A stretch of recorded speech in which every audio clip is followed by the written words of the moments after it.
রাধে রাধে বন্ধুরা, তোমরা কেমন আছো? আশা করছি ভালোই আছো। আমিও বেশ ভালোই আছি।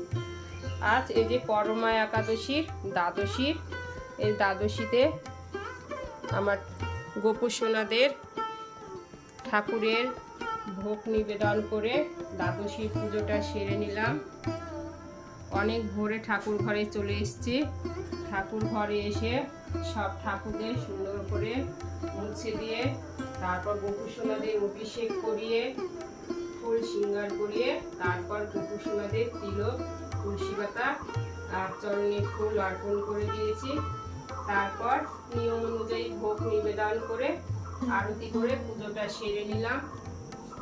তার এখন একটু পরে আমার গোপু সোনাদের ভোগ খাইয়ে দেব। তারপর ভোগ তুলে বাসনগুলো সুন্দর করে ধুয়ে মুছে উপরে রেখে দেব।